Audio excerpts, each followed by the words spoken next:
Andhra CM ಕೊಟ್ಟಂತಹ ಅದೊಂದು ಹೇಳಿಕೆ ಕೋಲಾಹಲವನ್ನೇ ಸೃಷ್ಟಿ ಮಾಡಿದೆ. ಆಂಧ್ರ ಸಿಎಂ ಆರೋಪಕ್ಕೆ ಈಗ ಜಗನ್ ತಿರುಗೇಟನ್ನು ಕೊಟ್ಟಿದ್ದಾರೆ, ರಿಯಾಕ್ಟ್ ಮಾಡಿದ್ದಾರೆ. ತಿರುಪತಿ ಲಡ್ಡುವಿನಲ್ಲಿ ಕಳಪೆ ಗುಣಮಟ್ಟದ ತುಪ್ಪದ ಬಳಕೆ ಆರೋಪ.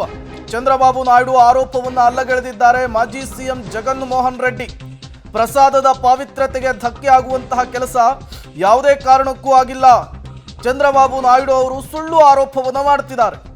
ದೇವರನ್ನೂ ಕೂಡ ರಾಜಕೀಯಕ್ಕೆ ನಾಯ್ಡು ಬಳಸಿಕೊಳ್ತಿದ್ದಾರೆ. ಲ್ಯಾಬ್ ಟೆಸ್ಟ್ ದೃಢಪಟ್ಟ ಮೇಲೆಯೇ ತುಪ್ಪವನ್ನು ಪಡೆಯೋದು, ತಮ್ಮ ಆಡಳಿತದ ಲೋಪವನ್ನು ಮರೆಮಾಚಿಕೊಳ್ಳುವುದಕ್ಕೆ ಈ ರೀತಿಯೇ ಸುಖಾಸುಮ್ಮನೆಯ ಆರೋಪಗಳನ್ನು ಮಾಡ್ತಾ ಇದ್ದಾರೆ ಅಂಥೇಳಿ ಮಾಜಿ ಸಿಎಂ ಜಗನ್ ಮೋಹನ್ ರೆಡ್ಡಿ ಸ್ಪಷ್ಟನೆಯನ್ನು ಕೊಟ್ಟಿರುವಂತಹದ್ದು. ಚಂದ್ರಬಾಬು ನಾಯ್ಡು ಆರೋಪಗಳಿಗೆ ತಿರುಗೇಟನ್ನು కొట్టిದ್ದಾರೆ. యానిమల్ ఫ్యాట్ గీక్ బదులు వాడినారని ఇదే పెద్ద మనిషి చంద్రబాబు నాయుడు ముఖ్యమంత్రి హోదాలో ఉంటూ ఒక ముఖ్యమంత్రిగా తాను మాట్లాడిన మాటలు ఇవి. నిజంగా ఒక ముఖ్యమంత్రిగా ఉన్న వ్యక్తి ఈ మాదిరిగా అబద్ధాలు ఆడడం ధర్మమేనా? కొన్ని కోట్ల మంది వెంకటేశ్వర స్వామి భక్తులు దేశవ్యాప్తంగా కాదు ప్రపంచవ్యాప్తంగా ఉన్నారు. వారందరి మనోభావాలను తో ఆడుకోవడం ధర్మమేనా? నిజంగా అసలు ప్రొసీజర్ ఏంది, ప్రక్రియ ఏంది, ఎలా జరుగుతుంది అన్నది నిజంగా కూడా అందరూ ఒక్కసారి ఆలోచన చేయాలి. ఈరోజు ఈ నెయ్యి సప్లై చేసే ఈ కార్యక్రమం ఏదైతే జరుగుతూ ఉందో ఇదేదో కొత్తగా జరిగే కార్యక్రమం కాదు. ఇది ప్రతి 6 నెలలకు ఒకసారి ఇది రొటీన్గా రెగ్యులర్గా జరిగే కార్యక్రమం. ప్రతి 6 నెలలకు ఒకసారి ఆన్లైన్లో టెండర్లు పిలుస్తారు. ఆ ఆన్లైన్లో పిలిచిన టెండర్లకు ఆధారంగా కంపెనీలు కోట్ చేస్తాయి. L1 ఎవరికి వస్తారో వాళ్ళని బోర్డు అప్రూవ్ చేస్తుంది. ఇది రొటీన్గా 6 నెలలకు ఒకసారి రొటీన్గా జరిగే కార్యక్రమం. మరి రొటీన్గా జరిగే ఈ కార్యక్రమం ఏదైతే ఉందో దీనికి సంబంధించి ఆ క్వాలిఫికేషన్ క్రైటీరియా ఇటువంటివన్నీ కూడా కొత్తగా మార్చింది ఏమీ ఉండదు.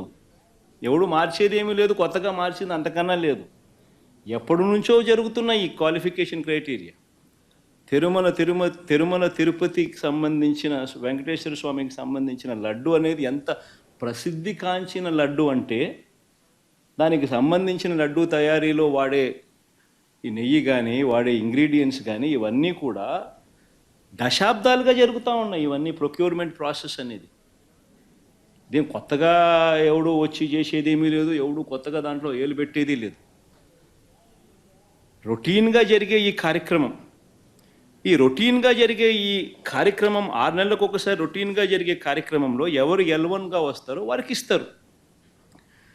మరి ఎవరు సప్లై చేసినా కూడా, మరి ఎవరికి L1గా వస్తారు, ఎవరు సప్లై చేసినా కూడా వాళ్ళు ప్రతి ఒక్కరూ కూడా వారు సప్లై చేసిన ప్రతి ట్యాంకర్తో పాటు, వెరీ ఇంపార్టెంట్ ఈ పాయింట్, వాళ్ళు సప్లై చేసిన ప్రతి ట్యాంకర్ నెయ్యితో పాటు వాళ్ళు NABL సర్టిఫై చేసిన సంస్థ నుంచి, అంటే NABL అంటే ನ್ಯಾಷನಲ್ ಅಕ್ರೆಡಿಷನ್.